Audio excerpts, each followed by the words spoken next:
Thank you for tuning in with us. And this is the first of 6 spring public lectures of the King's University. Many of you have tuned in before to some of our public lectures. So welcome back. And for those that are new, welcome here. Most of you have probably learned Zoom etiquette already, but just in case, we do ask you to keep your mics off and to try and keep your cameras on if possible, if you're comfortable with that, so we could see your lovely faces. Thank you. My name is Kathleen Bush, and I am the Manager of Community Relations at the King's University. And I'm here tonight with my colleague, Ashley. Ashley, you want to wave? And Ashley will be running things from behind the scenes. Ashley and I have been together. We've had the pleasure of working, or we have the pleasure of working with our alumni, our parents, and our churches. And we have the privilege of hosting these public lectures from our esteemed faculty at King's, highlighting their research and their work at the King's University. So this evening, we have with us Dr. Joshua Harris, who will be presenting some of his research on gratitude. And along with him, we have Zohori Zapato, who will be introducing Dr. Harris and fielding the Q&A time after the lecture. So Zohori is just graduated, theology major, and I heard just got accepted into a master's program at Wycliffe. So please send her your congratulations. She was the research assistant this past academic year and produced a really nice literature review on contemporary psychological and philosophical gratitude that worked with Dr. Harris's research project this past year that we'll hear about. She has served as a student ministry at King's, and as Dr. Harris says, she is an all-around amazing person. She will also be fielding the questions at the end of the lecture. So if you have questions for Dr. Harris, please send them directly in the chat to Zohori, and she will collate them and ask them directly to Dr. Harris after his lecture. If you wish to ask the question yourself, because maybe it's too long-winded and hard to type out, you could connect with her via the chat and just ask her if you could ask the question directly, and then she could call you as time permits to unmute yourself and ask the question yourself. So now I'm going to hand things over to Zohori to introduce our speaker for tonight. Zohori. Thank you, Kathleen. So welcome, everyone. It's my honor and my privilege to introduce you all to Dr. Joshua Harris, Assistant Professor of Philosophy at the King's University, and one of the greatest profs I've had personally. Joshua's public works cover topics and questions such as medieval philosophy, metaphysics, philosophy of religion, and the philosophy of social science. So as Kathleen mentioned, Dr. Harris has been involved with research, particularly research focused on the phenomenon of collective intentionality and the metaphysics of social institutions. He has also, as you could likely tell from the title and description of this lecture, been conducting research based on the topic of gratitude with me as his noble assistant. This has to do specifically when it comes to gratitude's relationship to religion, religious individuals, and the impact that believing in a personal God or gods can have on one's gratitude and overall well-being. When Dr. Harris is not teaching, reading, or writing philosophy, he enjoys spending time with his family, as well as playing tennis, basketball, and gypsy jazz guitar, which I have not heard, and I need to hear that before I leave King's. So without further ado, I'd like to welcome into the spotlight, Dr. Joshua Harris. Thank you so much, Zohori. Now the task will be to live up to that. I see, I couldn't help but notice Justin Schwartz mentioning in the chat that I do in fact have empty bookshelves behind me. And it's because I have to confess I have not learned how to be pretentious yet. So at some point I will learn to be pretentious and the bookshelves will be full of things that I have not read. But okay, so it's really good to see you, Justin. Thanks for being here, by the way. It's really wonderful to see you all here, to be a part of yet another Zoom event. I can't say that I'm a huge fan of them, but hopefully this will be worth your time. Hopefully it'll be interesting. I certainly find the subject matter quite interesting. Okay, so maybe I should just jump in. I've been doing, like as Zohori said, I've been doing some work on gratitude. And I guess, yeah, it's a good place to start. So I was recently an attendee at another Zoom conference where there were psychologists and philosophers and theologians kind of trying to bring insights to bear on this kind of pervasive phenomenon of gratitude, namely a sort of proper or called for response to a benefactor who is given a gift or a benefit, right? Just a rough and ready definition. And there was one presentation at this conference that really stuck out to me, more so than the others. And it kind of provided the impetus for what I want to talk about tonight. So there's a psychologist studying refugee families from Syria in Southern California. So I believe it's San Diego where this research was conducted, just spending a lot of kind of quality time, you might say, with these families and trying to learn about, what were the key factors in their resilience through the, no doubt profound experiences of suffering. And there was one story in particular that really stuck out. So there was one family for whom, rather unfortunately, there was a 9 or 10-year-old daughter, something like that. And this young girl had been diagnosed with cancer. Okay, so you can imagine, I mean, it's difficult to imagine a more profound form of suffering. And I mean, beyond just the experience itself, there was the response of the mother that was noted by the psychologist as being a kind of an important part of the story here.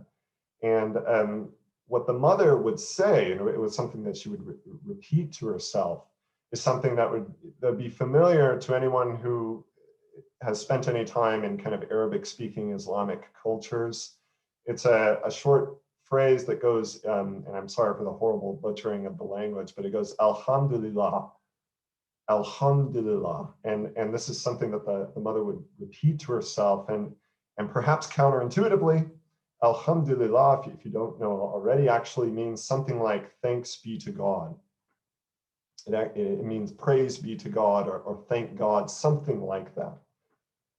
And okay, so in one sense, that's quite counterintuitive. I mean, this mother is experiencing, again, maybe the most profound example of suffering, at least one of them that you can imagine. We usually express gratitude to gifts, not especially to experiences of suffering. And there's one more aspect of this talk that really stuck out to me, and it was that this psychologist, the way that the psychologist was characterizing this mother's response, this response of gratitude and to God for her life and for, the way the psychologist characterized it was as a coping mechanism. And, look, I mean, that's understandable, right? So that you think about the trauma of this experience, the trauma of the experience upon other form, traumatic experiences that no doubt have been through. And maybe that's what, in fact, counts as the best explanation for this phenomenon. Maybe that's what it was in this case. But there was something problematic about that explanation. It stuck out to me. And there's at least one thing that sort of explanation fails to account for, it seems to me.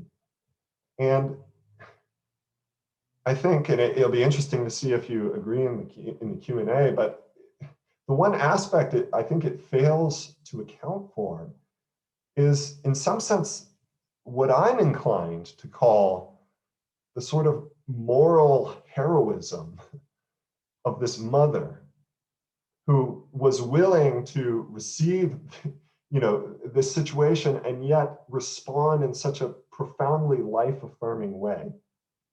Right? There's a certain moral greatness in a way that you have to have achieved in order to be able to muster up the courage to say something like that, to respond in gratitude to God for your life and for the life of your family in the face of such suffering. And so what I want to address in this talk is a question that occurred to me very directly when listening to this psychologist talk, is that if that core intuition is right, if there's something about the coping mechanism explanation that goes kind of unaccounted for, namely the kind of, like I said before, that what I'm inclined to say is like the moral courage, the moral heroism, or even the moral greatness of this mother in this life-affirming way. What would have to be true about the world such that that response would make sense? Yeah. So that, like, what would have to be true about the world so that would count as like a morally correct response, maybe like a rational response, a response to the world in some ways that we would recognize as something to be imitated. And I don't think you can get there with the coping mechanism thing, but it does beg the question. And so what I want to do tonight is to address that question, but to address that question in light of a tradition that is kind of loosely called natural theology. Now, natural theology means a lot of different things to a lot of different people, but I don't really need like a very special definition of it. All I really need is kind of a rough and ready idea that natural theology is that enterprise by which, we inquire about God and God's world in such a way that does not make any kind of special reference to specific forms of revelation. So in natural theology, we're not going to be referencing the scriptures directly. We're not going to be referencing other special forms of revelation, say if you're Christian in the form of Christ or something like this. But we're going to kind of see how far like the natural exigencies of human reason, just insofar as you're a human being, can take us. And I think it kind of provides a suggestive backdrop to try to approach this kind of big question. Okay. And the way I'm going to do it is that I've got some slides here, just 3 slides, real, I hope, not too complicated or anything like that. But each of the slides is going to be a quotation from one of the great luminaries of the tradition of natural theology as I'm envisioning it. And if the quotations themselves are probably not going to make a ton of sense to you, but I'm basically going to try to unpack what they're saying. Okay, so let's start. This is a quotation from Ibn Sina. I hope everybody can see my screen. Can you see my screen, the slides? Is there any indication that? Okay, so hopefully you can. Anyway, if you can't, I'll just read it. So Ibn Sina says this. Ibn Sina, by the way, is an Islamic philosopher operating kind of at the beginning of the 11th century and kind of, one of the most influential classical Islamic philosophers. Anyway, he says this. He says, every real being is such by virtue of its essential reality, because of which it is real. What about then that by virtue of which every real being acquires its existence? Now, remember, I said it wasn't going to make much sense up front, but it hopefully will. So if that's the situation, just, that's how this talk is going to go. Here's a way into it. So it is a non-negotiable feature of all scientific inquiry, to distinguish what is essential from what is accidental. So ask a physicist why an apple falls from a tree. She replies, and the apple is a massive body, and is because the apple has mass that it accelerates towards another massive body, namely the Earth, in proportion to the product of the respective masses of the two bodies divided by the distance between them, the square distance between them. In other words, to answer the question, we refer to the law of universal gravitation, okay? Which means, among other things, that we consider what is essential to bodies in their movement, namely their mass, their distance, their obedience to the gravitational constant, that sort of thing. And we ignore what is accidental, okay? And if you don't ignore what is accidental, then you're not actually going to be able to run any experiments on it, okay? Right. So if our predictions informed by the law don't line up with observed results, we don't just throw away the law, at least not at first. Rather, we think something accidental has interfered, we use that word interfered, with an otherwise necessary process. Either that or we check our math. So if you're like me and you're not really good at that kind of thing, maybe that's the problem, right? Okay. Now, when Ibn Sina speaks of an essential reality, he's talking about those aspects of a thing that belong to it by virtue of the kind of thing that it is, okay? So triangles have three sides, right? That follows upon the kind of thing that a triangle is. Water molecules have two hydrogen atoms, you get the idea. Now, there are lots of accidental features that a thing could have or fail to have, right? The water molecule could be in the, North Saskatchewan River, right? But that's not essential to what it means to be a water molecule. Right? As long as it exists as the kind of thing it is, it will have its essential properties. Anyway, that's the takeaway. Okay? But this brings us to the core insight that Ibn Sina gifted the history of philosophy. Namely, that there is one feature of any given thing that is not going to be essential to anything around us. And the name of that feature, the name of that property, whatever you want to call it, is existence.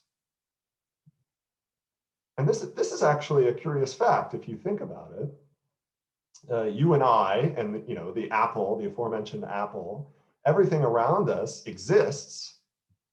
Otherwise, it wouldn't be around for us to talk about. And yet existence is not essential to any of those things. They all very well could have failed to exist, which is evidence suggesting that their existence does not belong to the essential definitions of each thing, right? So we should pay attention to what we would be saying in that case. If we built existence into the essence of any given thing, we would be effectively saying that this thing has to exist just by definition, right? And of course, that's a mistake, right? that's not what we want to say. All right, but here's the upshot. I hope I'm not losing us already, but when it comes to material things like us, the reason for our existence lies outside of ourselves. Okay? So in a word, it's what we experience a condition of what philosophers call contingency.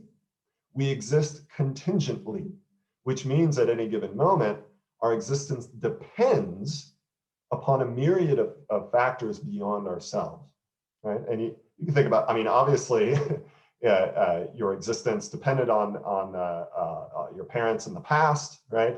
And even in the present, your existence depends upon a myriad of factors that create the conditions under which you can live and breathe, right? So, the atmospheric conditions, so the things that physicists and chemists love to talk about, that sort of thing. Right? But those are beyond ourselves, but they're those conditions on which our existence depends. Right? That's what it means to exist contingently. Okay? All right, so again, there's a lot of things we can identify as essential properties of ourselves, right? So we're living bodies, so we have metabolic processes, sensitivity and growth and development, all those things that are going to follow upon living bodies. But the point is that existence is not one of them.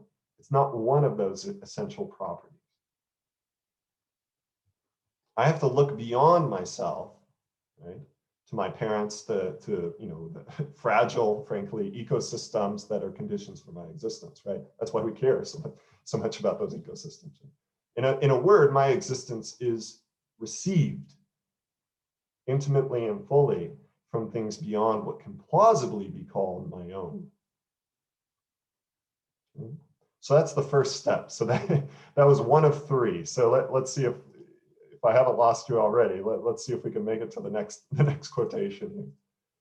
So the next quotation is from Maimonides, who's a Jewish philosopher writing in the 12th century, working very much in this tradition, working very much under the influence of Ibn Sina, also writing in Arabic, by the way. And Maimonides says this, for the universe exists in virtue of the existence of the creator, and the latter continually endows it with permanence. So maybe that one's actually not so as counterintuitive or difficult as the Ibn Sina quote. But sorry.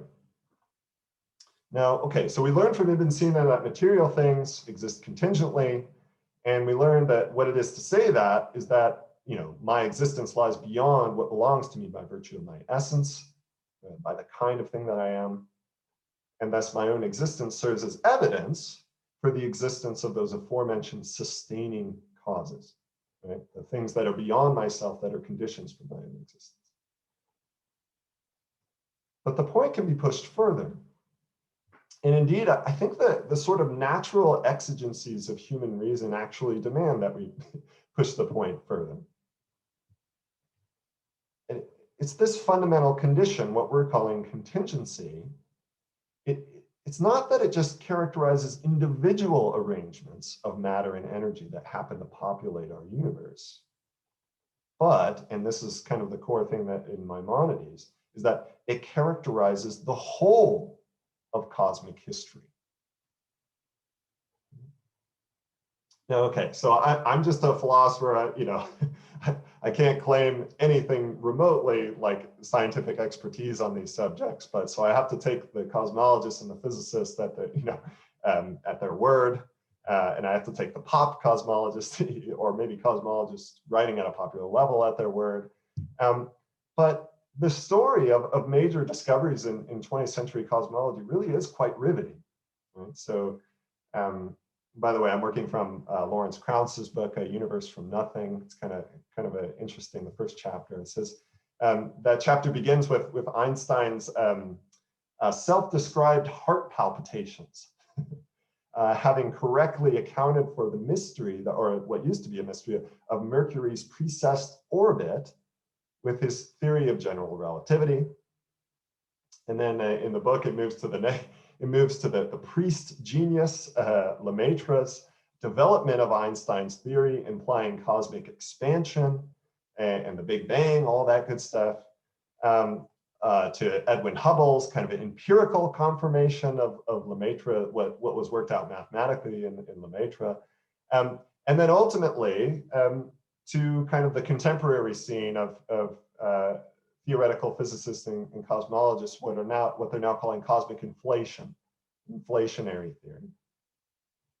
And the resulting picture, they'll worry about the details, but the resulting picture of the beginning of the universe really is quite staggering.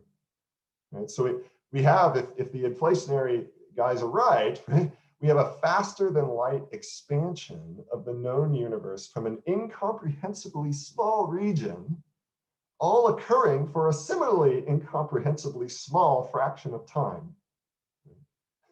So for those of you who are familiar with Julian of Norwich, we have, in a sense, like empirical confirmation of a universe in a hazelnut. Right? Only this time it's with math and flat universe considerations, all those good details. You look them up on YouTube. Now, why should all this stuff interest a philosopher? Why should it interest a student of the tradition of natural theology? Is it somehow useful to posit God as like another character within this cosmic story? Or to put a Christian spin on an otherwise secular story or something like that? Or maybe does it show the opposite? Does it mean that we can do away with God because, we've got these fancy physical theories, the cosmological theories?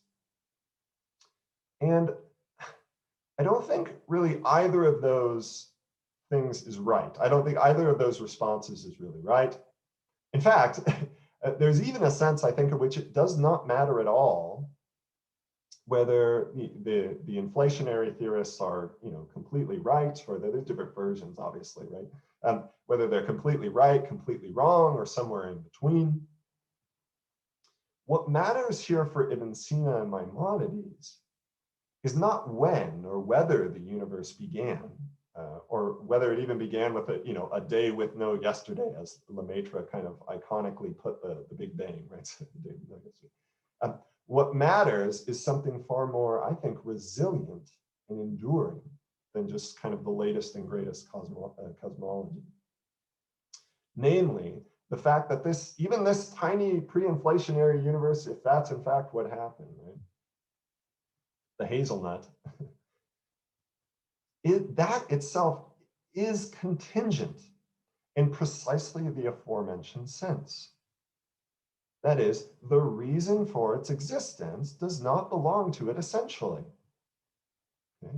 And I think this actually follows just from the very logic of scientific discovery, right? Because remember, if you're denying something's contingency, you're effectively reading into its very definition, say the theory or the law, whatever you want to posit, its very existence. But if you read existence or actuality into the very law or the very theory, then you wouldn't have to confirm it, right? you wouldn't have to confirm it empirically. You wouldn't even have to worry about mathematical coherence or anything like that. And so I actually think it's built into the scientific enterprise, the fact that the universe itself is contingent. Okay? Maybe that's a controversial claim that we could talk about in the Q&A. But that's the point. That's the point that Ibn Sina and Maimonides are interested in. They're interested in the contingency, not just of individual things, but the contingency of the entirety of the universe. Because really, the entirety of the universe just is the totality of those contingent things. Okay. But okay, what does this mean? Well, if it is true that the grand total of contingent things, when considered together, is contingent, and it really does exist, and it's not a hologram or a dream or something like that, well, then it too cries out for explanation for its existence beyond itself. That follows, again, just from the logic of contingency. It's built into the notion of contingency. In other words, the existence of the universe itself and its history is also received from something beyond itself. That's how this line of reasoning works. And this beyond has a name in natural theology. And, that's what Maimonides is talking about when he's talking about a capital C creator. Okay. All right, so if you're still with me at this point, congratulations, but there's one more quotation I want to look at. And I promise you there's an upshot to this. And it's this one. This is from Thomas Aquinas, who's a Christian philosopher, right, working in the 13th century. So it's kind of nice. We got 11th, 12th, 13th century, nice in a row there. A lot of interesting stuff, philosophy going on in these centuries. And this one's pretty simple. Aquinas says this. He says, "In living things, to live is to exist. In living things, to live is to exist." Okay, so we began with Ibn Sina about the analysis of contingency. Something's contingent if the reason for its existence lies beyond the kind of thing that it is, its essence. Contingent things receive their existence. That's what it means to be contingent. We zoomed out or rewinded the tape, whatever metaphor you want to use. And we consider the fact that the totality of contingent things, that is the universe and its history, would itself be contingent, or at least there's no reason to think that it would be otherwise. But the third and final point I want to make here, I think is actually better thought of not in those grand cosmological level, but just by reflection upon one's own life. So for human beings, and I think plausibly for all living things, it is not one thing to exist and another to live. Rather, there are two different ways of describing the same phenomenon. So, and by the way, if you doubt this, consider what it means to die, right? It means that you don't exist anymore. Or if there's part of you, a whole of you that goes on existing, well, then that means that part or whole of you is living, right? That's why we talk about life after death. That's the point. But if your existence as a living thing just is your life, and your existence is received, well, then so is your life. And not only as your own, but everyone else's. Even especially those to whom you are related so intimately as to be an effective extension of yourself. In other words, there is a received character to life in all of its many manifestations, precisely because our existence together is contingent, including, above all, the mother and child with which I began.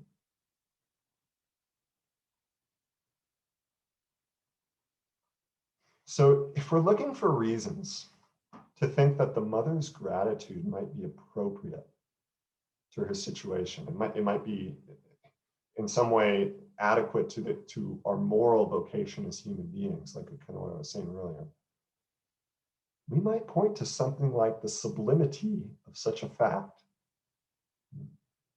The fact that we share that kind of core received condition, the same received condition that you might say characterizes not just all the other individual things in the world, but also the world itself. But if you're still with me here, you might see a problem. So gratitude is not just proper to anything received, because we can be unfortunate recipients of curses from malefactors, people who mean us harm, just as much as we can receive gifts from benefactors, right? People who mean us well. And we don't express gratitude for curses. We're not expressing gratitude. We're not grateful to malefactors. And in this case, we're considering the life together of this mother and her child and assessing the response of the mother. And, here's my best shot at it. If this gratitude is appropriate in some sort of morally compelling sense, if it counts as something more than just a coping mechanism, a sort of instrumental thing, right, to just get us through, right, then it's because their life together is correctly recognized as gift. And by the way, it's not just because the mother performed like an accurate calculation of like the good things in her life and the bad things in her life and figured out that they in fact yielded some net positive or something. It's like, that's not what's going on here, right? So that's not why her life is a gift, right? And their life together is a gift. And nor is it because, I don't think, perhaps more controversially, nor is it because the evil they suffered together was somehow some sort of per se part of some great plan in some best possible world.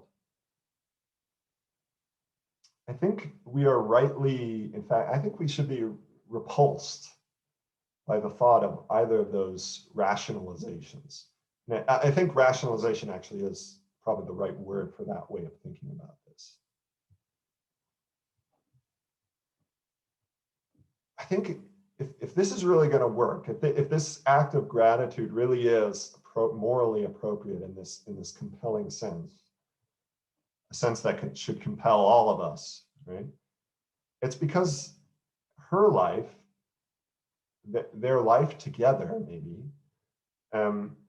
which, if our line of reasoning brought to us by these philosophers is right, is in some way the image and microcosm of the received existence of the totality of contingent things, is itself a gift. but how should we think about what would justify such a judgment? Now, and this is where things, I think, get a little tricky, if they haven't already. Up until this point, I have been trying to treat this mother's gratitude as what philosophers called an explanandum. Right? That is something to be explained, a phenomenon to be explained. Right? And, depending on the plausibility of the explanation given, we can characterize her response, her response in gratitude, as something that counts as rational, or maybe or irrational, or at least just a coping mechanism, kind of the faint sense in which a coping mechanism can be rational. And I do think there is a sort of case to be made here for rather, for their life together as a gift. But, and I do think it in some way does follow from what these philosophers are saying, but in matters of will, kind of these things that you see or you don't see with your will, rather than with your intellect, it's sometimes more fruitful to see by what ancient philosophers called the more immediate light of paradeigma. Okay, paradeigma is a Greek word that means something like moral witness, or a paradigm, or an exemplar. Right? And what these philosophers recognize about paradeigma is that sometimes what's most convincing, what most moves us in terms of persuasion, is the coincidence of good and beautiful. Maybe in Greek you would say, ta kalon, right? Which has this connotation of it's not just morally good, but it's also morally beautiful. And this is the kind of thing that's evident to a healthy soul, right? As they would characterize an honest soul in that ancient sense. And I think this might be right. So I think it might, after all, be truer to treat this extraordinary act. And I really think I'm just dead convinced that it is extraordinary and that it is exemplary.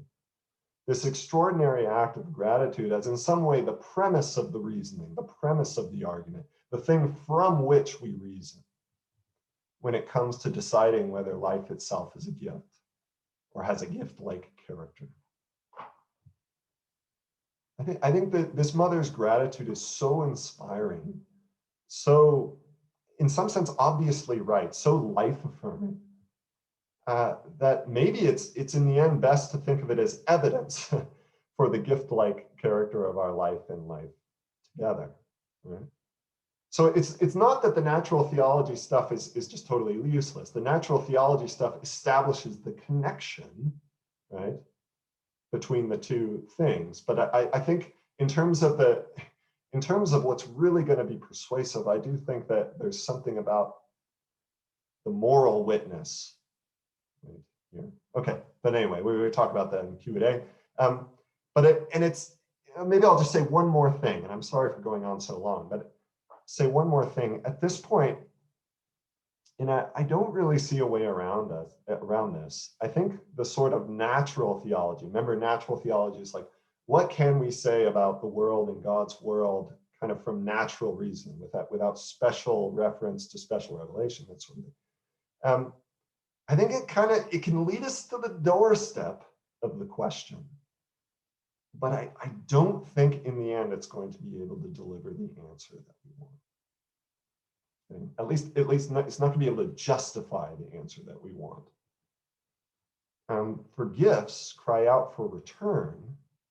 And if the gift is life, then this is where I'm just going to be unapologetically Christian here in a very specific sense, that there is no substitute for the life affirmation, right? A life affirmation which is so profound that it actually conquers death, even if by death itself. And whereas a purely natural theology can't quite get you there, I'm pretty convinced by that.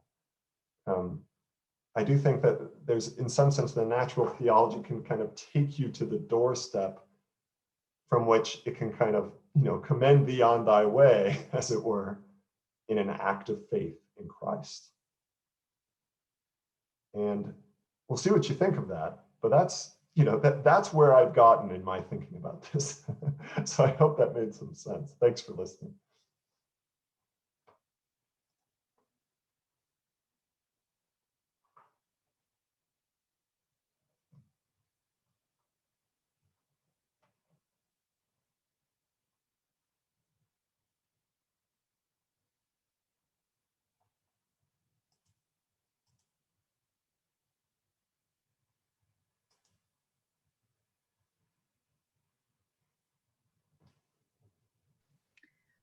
Okay, so Witty has a question. I don't know if you want to send it to me first, Witty, or if you want to ask Dr. Harris directly.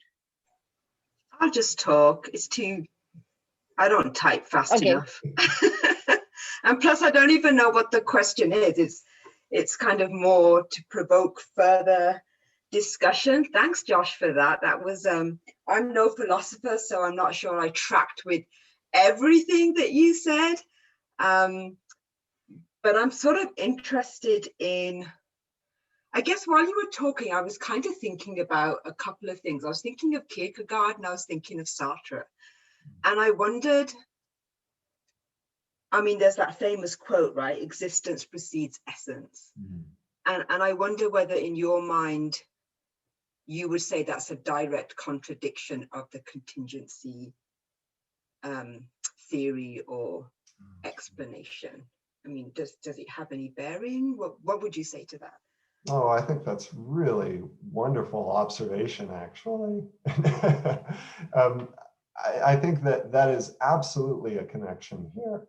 I can't profess to know exactly what Sartre means by that, I have to say. But if what he means, and I think that you can actually get this from him and from other, you might say, existentialist philosophers, is this idea that in some sense, existence is gratuitous, right? So it's, and I think that's actually something that Sartre says very directly, right? So existence is not something that we like deserved, right? It's not like, that there was somehow some process by which we could deserve our being here, right now. And in fact, our existence is there's a fragility to it. Right? There's a fragility to it in the sense that it's received. So it's not just gratuitous in the sense that I didn't deserve it. It's also gratuitous in the sense that I receive it, right? From these external conditions, these conditions that are beyond myself. And that's why, by the way, that's why that Thomas Aquinas and Maimonides and Sina think it's so natural to think of existence as in some way a gift, right? Because they're just, in their minds, they're not out to prove that, right? They think they're just reporting on like a good metaphysics, like just being good and careful and observant philosophers about the world. And I think there is something to that. So the gratuity of existence, the fact that it's something that we could not possibly deserve, and it's something received from beyond ourselves. But this is where I push Sartre a little bit. It's like, well, if existence is gratuitous, I would say, well, come on, I think that's evidence for the existence of a giver, right? If it's in some way given, well, I say that counts as evidence for, a giver, right? I don't think that's exactly that wild of a speculation, right? And it definitely follows upon the natural sort of reasoning process that, that I laid out in Sina and Thomas Aquinas and Maimonides, that they think very much in that way, right? Like Ibn Sina is going to look at Sartre and say, like, you kind of got half the story, you got the creaturely side of it, but the creaturely side is evidence of, right? The fact that your existence is given might suggest that there's something that gives you existence, right?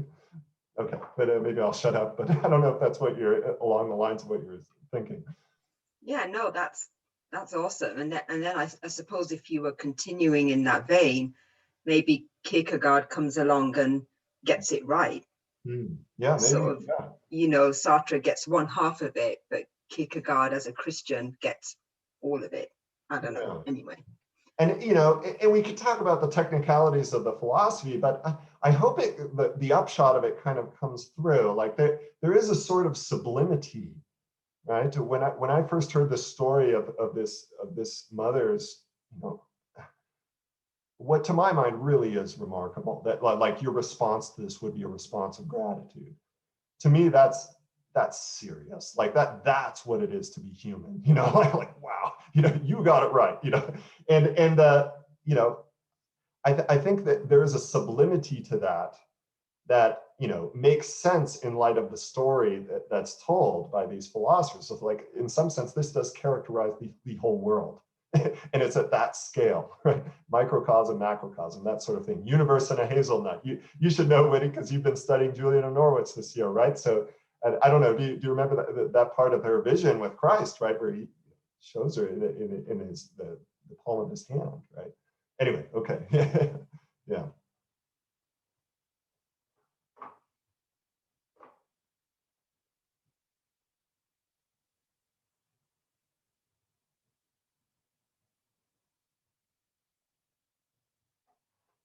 Okay, so Barbara Carville is asking, can you talk about the fact that the mother's courageous response is to lose off a gift? Yeah, so yeah, like a loss, right? A loss of the gift. Yeah. That's what it seems to be saying. Yeah, Yeah. Very interesting question. Yeah. So here's where I'm inclined to invoke kind of another classical principle that would be very much a part and parcel of this tradition. It's the idea that evil and suffering is in some sense not yet another thing that populates the universe, but actually evil is in some sense a lack of a do good, right? So if you're looking for evil in the universe, and if you're going to try to divide the universe up into like evil things and good things, that's a fool's errand according to this tradition, because what you're looking for doesn't exist. Evil is a lack of a do good, right?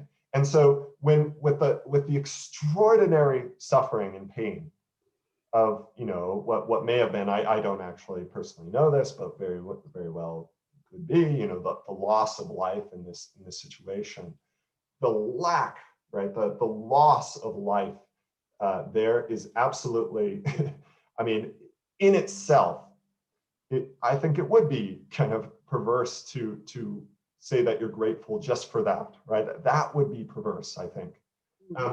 But it's precisely because evil is a lack of a do good, right? That life is in some sense yet something to affirm, right? So the way I'm thinking, Augustine in Book 7 of the Confession says that, like, in some sense, if you really want to see the world as gift, if you want to see it as created by a good God, right, you have to be able to affirm life in all of its pain and circumstance, right, in light of the whole. Right? Now, it doesn't mean you affirm the pain and the suffering in and of itself, because remember, the pain in and of itself and the suffering in and of itself is in some sense a lack of a do-good that ought to be there. It's not something in addition. Mm-hmm. And, you know, but at the end of the day, maybe that doesn't even quite get you there, because at the end of the day, I'm inclined, frankly, as a Christian, to go beyond just the natural theology and think that, no, in some sense, the ultimate gift, right, is not just the fact of your creation. It's not just the fact of your dependence upon God and everything else at any given moment. It's actually kind of the actuality of your friendship with God. Because if you want to talk about a full existence, not just existence, but a full existence, and existence come to fruition, I think you need that. I do ultimately think you need that. And you know, people in different traditions are going to describe that differently. But as a Christian, I think, you know, absolutely the life, death, and resurrection of Christ is going to be absolutely integral to that, the foundation upon which that hope is built, no question. And that's an act of faith. That's not something you can get from natural theology. Can't, like, you know, I'm convinced you can't just do like fancy metaphysics and like prove that or something. It's just not going to work, right? But you know, there are a lot of things that you can say about the world in that sort of good philosophy, natural theology vein. Anyway, I don't know if that answers the question. Sorry. Thank you.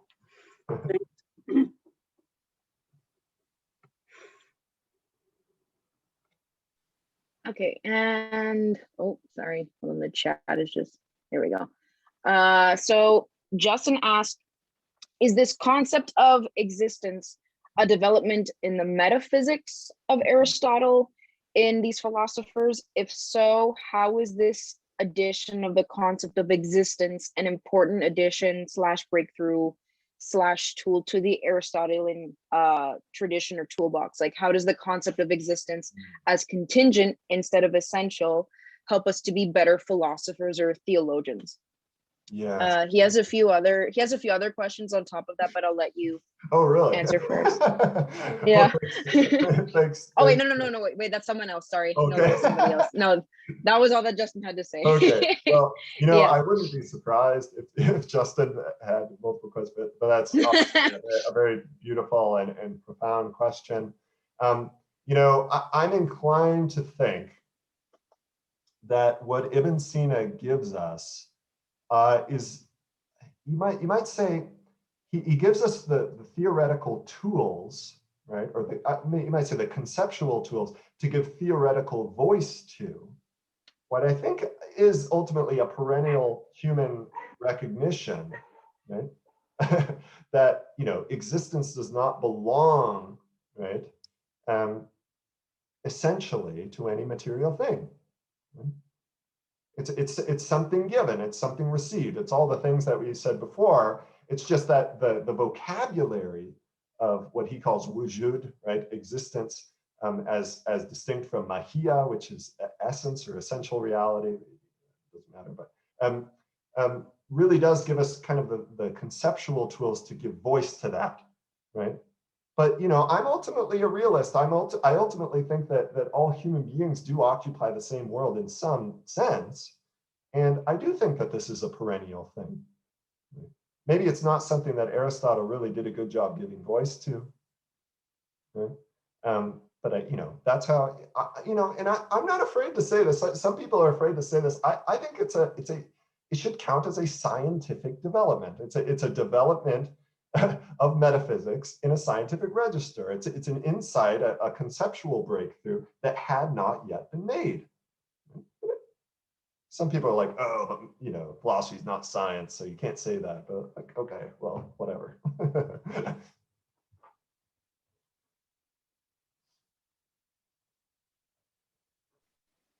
Okay, let me see here. So Justin said in response, there are a couple more questions, but Justin said in response, I was just now thinking it also changes how Thomas speaks of God. God's essence is God's existence. Yeah, no, it's really important points. I barely said anything about the difference that, that of God from creature, from contingent being. The whole point about the invocation of God in these arguments, or the creator in these arguments, is that if the universe is in fact the totality of contingent things, and the universe is itself contingent, namely that totality is itself contingent, well, then it depends on something beyond itself. But what can be beyond the totality of contingent things? Another contingent thing? No, because then it would just be a member of the totality, right? So that's how the Ibn Sina argument works, right? What the totality of contingent things depends on, follows pretty clearly, I think, is something necessary. And how do you, what do you say about, what does it mean to say something is necessary? Well, it's something whose existence does belong to its very essence. That's how Ibn Sina thinks about God. That's, yeah, exactly. So that Thomas Aquinas is thinking about God in very much the same way, so is Maimonides. Yeah. Sometimes they put it a little differently, but yeah, same insight, I think. Okay, so Robert asks, isn't gratitude for existence received dependent upon existence being experienced as good? But there are philosophers who see existence as gratuitous, but as catastrophic. Slavoj Zizek, for example. So isn't the mom's Yeah. gratitude grounded in something like a bone deep trust that the giver of her and her son's existence means us well? And isn't that a judgment that does not just emerge from careful observation of existence and its qualities, since smart people like Zizek come to another sort of judgment? Yeah, so this is where you might have, for those of you who didn't fall asleep during the talk, if you followed me at the end, you might have noticed that I was waffling a little bit on exactly this point. Right? Here's what I think you can say. And for example, so if you look at question 5 of the first part of the Summa Theologiae in Aquinas, what he points out is that to say something exists is to say that it's actual. Now, actual means there's a bit of, actual means, in one sense, it just means, well, it's more than possible, right? It's actual, right? But actual can mean something different than that. It can mean something actualized, right? So existence is not something that you just have or don't have, but it's something that you can have more fully. Right? And Thomas wants to lean into that, to say that, well, that's why we should say that in some sense existence is good just by its very nature, right? We say that, goodness and existence are kind of two different ways of describing the same thing, because what we're describing is the coming into being, the coming into flourishing, right, of any given thing, at least for living things. Right? And I think probably to that extent, you could probably mount a pretty good case for the fundamental goodness of existence, right? And that's the way Thomas does it. So yeah, like if existence really is not just this thing you either have or don't have, but it's something that you can have more fully, right? So if you come into flourishing, that you exist in a fuller and more robust way, right? To the extent that you can be convinced of that, well, that's the extent to which you might be able to be convinced that existence is in fact good, right? But this is why I was mentioning the point about the limitations of natural theology. And I don't know if by Robert it was meant Robert Sweetman, but I would invite whoever it is, right? Robert. Yeah, it was. Okay, I could tell. Yeah, I mean, it would be interesting to see what, Bob, you think about that. But I do think at the end of the day, to recognize it as gift, that's why I was making the point about the paradigma thing. So like that, there is a sense in which the moral witness of the thing bears witness to that, right? And so maybe the way I was thinking is that maybe what the metaphysics and the natural theology can give you is to show you that there's a connection, right? So if the creaturely response, if the proper creaturely response is gratitude, even in the face of suffering, then that is connected to an idea of life as gift. Now, the actual judgment that life is in fact a gift might be something that you need to reference the act of faith there. And that's why I made the point about, Christ. I see Christ as the ultimate exercise in life affirmation, contra Nietzsche and others who see it as the opposite of that, precisely because, he conquers death, right? For the sake of life. That's the point, right? Redeeming you, not like escaping life, but redeeming life, bringing life into fruition, right? In the form of friendship with God. And yeah, I don't know. It's a real tough thing. And anyway, it'd be interesting to see what people think.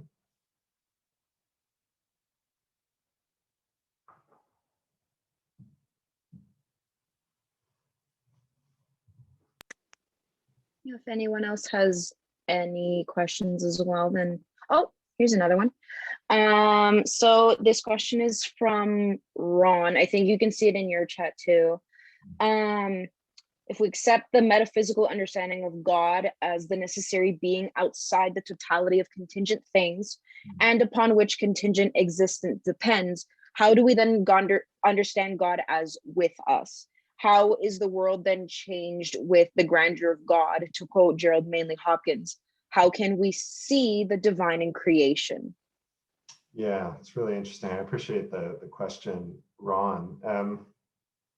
Yeah, a couple different ways to approach that. So in one sense, you could kind of go for the cop-out and say like, well, my responsibility in these sort of contingency arguments is not really to develop the fullness of, a conception of a God that would really be adequate to religious devotion, right? I really am just trying to be observant about the world. I am trying to pay attention to the distinction between existence and essence, and how it works with contingency and necessity. So that would be one way to do it. But I think you could probably say more than that. I think you could probably be a little more ambitious on that score.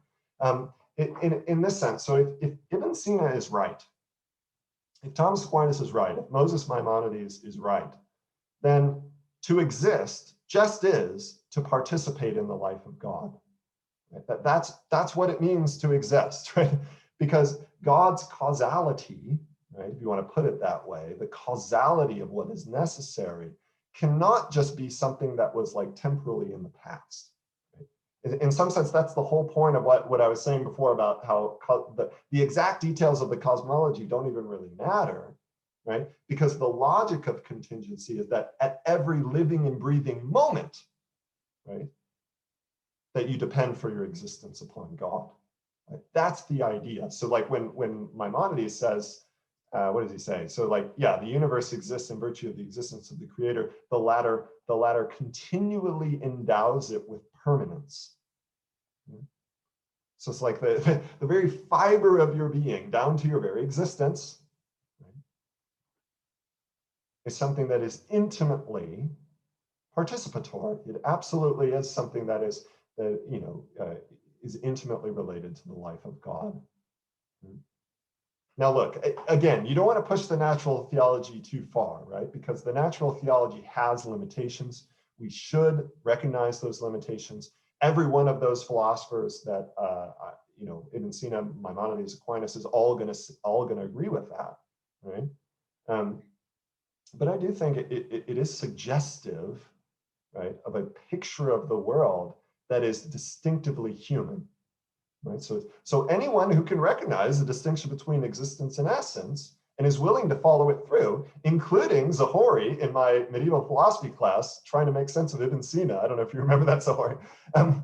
That's the beauty of this. The beauty of this is that Ibn Sina is addressing you as a human being, right? As someone who naturally desires to know. And that's what I think is so beautiful about it. Right? So obviously it's not adequate into itself. I entirely agree. No, that was a really good answer. Can I ask just a quick follow-up? Can this God suffer? Oh yeah, This necessary God. Right. So the necessary being, Yeah. one whose existence is identical with its essence, right? Yeah.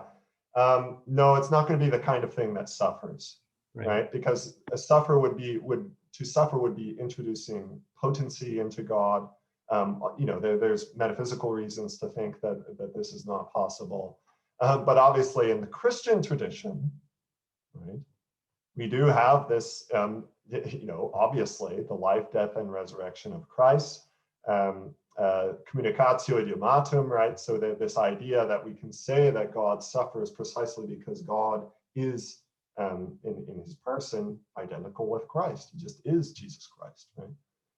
And so, yeah, I think you would not be able to get there purely in terms of the just, natural theology, Maimonides, Ibn Sina, yeah. Mm-hmm. Thanks.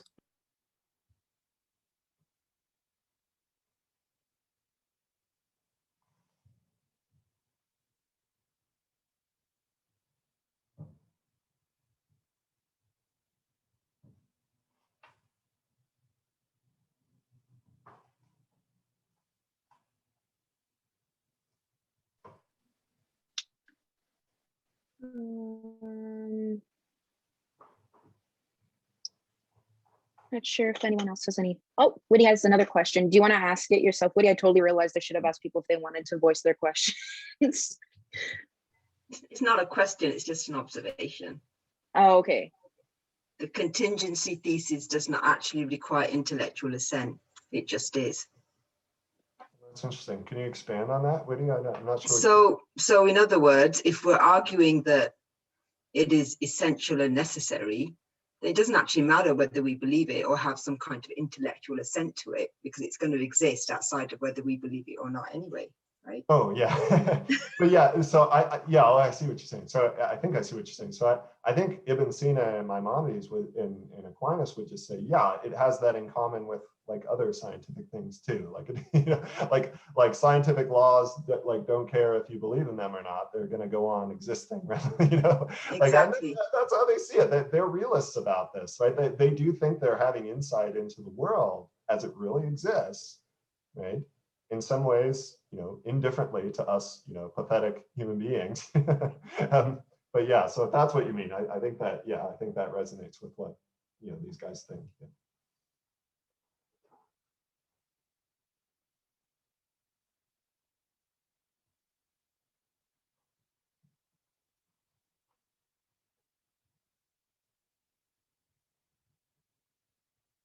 Yeah, I mean, maybe I'll just mention one other thing. I know we're kind of running out of time here, but like, I do think that this sort of discipline of natural theology, which, by the way, as you might have seen from this presentation, does not belong to the tradition of Christianity by any stretch, right? To the exclusion of other traditions. It doesn't even belong to exclusively to the Abrahamic religions, right? So you can identify very similar patterns of reasoning going on in indigenous African cultures. You can identify it certainly in Indian philosophy and Vedanta. Like it really is remarkable how perennial this way of thinking about the world is. Now that in itself is obviously not good reason to just accept it, right? That would be accepting it from authority. But I do think sometimes we overplay the extent to which that religions are kind of like, even the idea of religion as kind of isolated, cultures which have these internal logics and are incommensurable with other religions.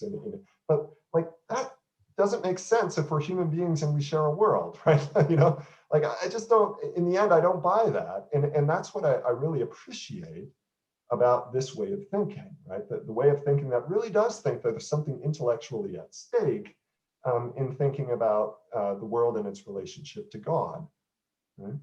We share a world, and certainly someone like Thomas Aquinas thinks that it's no accident, right? That Maimonides and Ibn Sina and Aristotle and all these other influences that he has are having such tremendous insights into the way the world actually is. And I think we need some recovery of that. Like I think we need some recovery of that on the contemporary scene. Anyway, okay, so I babble on too long. No, I was actually gonna say that kind of chimes in with what Dawson actually asked. He asked, does reasonable gratitude depend not merely on a necessary God, but also a relational / personal God? Yeah, very interesting. Very interesting. Yeah, so I mean, I guess it all depends. So you've got, I think with the natural theology and metaphysics, you do have the building blocks there, right? So you do have this sense in which your existence is received, right? First of all, that's very clear. You share that in common with the cosmos as a whole, right? And that's what they're kind of attuned to. You even have the sense, like what I said in response to Bob Sweetman's question, you have this sense that to exist is not just something you have or don't have. You have a sense of which to exist is to flourish, right? So there's this connection that your existence is good, right? But if it's something received and it's something good, well, that starts sounding, at least rudimentarily, if that's a word, like a gift. Right? What do you call something that's received? What do you call something that's good, or good and received, I should say? Well, it starts sounding like this. And you might ask, well, does a benefactor have to be a personal God? And yeah, probably. But at the same time, I think Maimonides, Ibn Sina, and certainly Aquinas would all agree that in some sense, personality can be a predicated of divinity. That's a fancy way of saying that God is personal. That Ibn Sina, even though Ibn Sina has probably the most impersonal conception of God out of all of these guys, he's going to say, yeah, absolutely, we have to predicate intellect of God, we have to predicate will of God. It's just that when God has intellect, it's very different from our intellect, obviously. But when God has a will, it's very, very different from our wills, right? So yeah, I don't think we should underestimate the natural theology. But again, it's not going to give you the life, death, and resurrection of Christ. It's not going to give you the conception of friendship with God that you get in the Christian tradition, inspired, right, by the revelation, the mission of Christ, right? That sort of thing. It's just, you're not going to get there. You got to be realistic about that, right? It's a great question.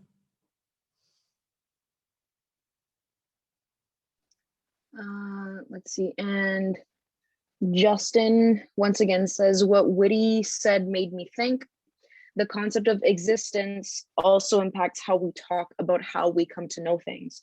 We have to make judgments about theory / propositions. Yes, no, maybe, question mark. Absolutely. Yeah, and that's a really good insight. Yeah. Justin is a student of Lonergan, so that was just an inside joke. I apologize for that. But yes, existence is something that's answerable to a different kind of question than essence. Okay, so essence is the essence of a thing is the answer to the question, what is it, right? Quid sit or quid est, right? What is this thing, right, in front of me, right? Is it a human being? You know, is it a robot? You know, I don't know. It's on Zoom, so everybody should know. But anyway, but existence, esse, wujud, right, is the answer to a different kind of question. It's not the answer to the question, what is it? It's the answer to the question, is it, right? Is it something we can say yes to? So that there's a really, really smart guy that Justin and I both studied under. His name is Jeremy Wilkins, who really encapsulated that for me in graduate school in a really profound way. It's just like what does it mean to say that, you know, something has existence, to affirm that something exists? Like, well, the world is what you can say yes to. And that's what you mean, is to say something is actual. In some sense, you have this ability as a human being to say yes to it. You say, I don't say yes to the dream in the same way, right? So the dream has maybe a lot of the same properties, a lot of the same characteristics as the real world, but I don't say yes to it in the same way, right? The dream, at least if I'm aware that it's a dream, right, is not something that I judge to be actually the case. So the answer to the question, is it in fact the case? The answer is no in the case of the dream. But I am inclined to say that right now, I would say yes. Like we are here together now, we are actual. And the fact that we are actual is in some sense a gift in precisely the aforementioned sense. Yeah, it's really good point.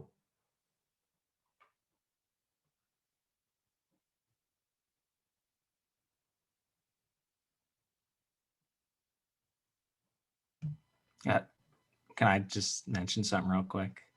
That made me, what you just said, all, you know, about I don't know what you were thinking, made me think of the beginning of the Summa, where Aquinas is talking about the old lady who can affirm these things.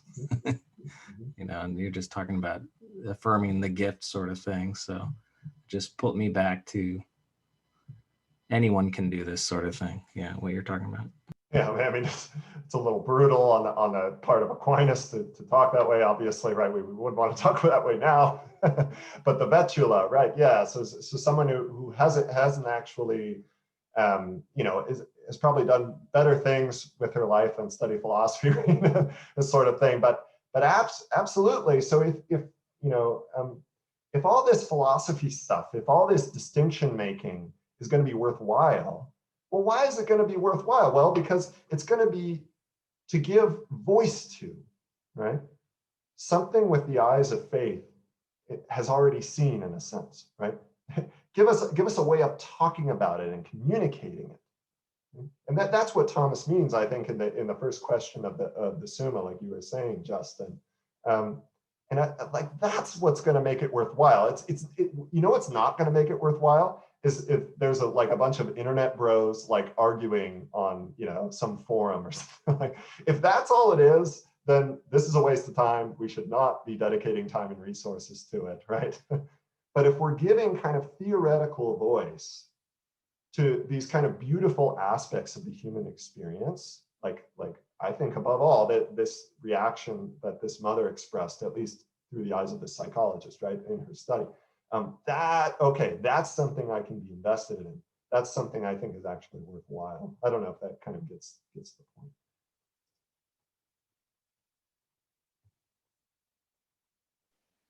Okay, we have time for one more question. If anybody wants to take the stage, I know that Tina made a comment about appreciating the observation / affirmation of dialogue across eras, cultures, fields of study.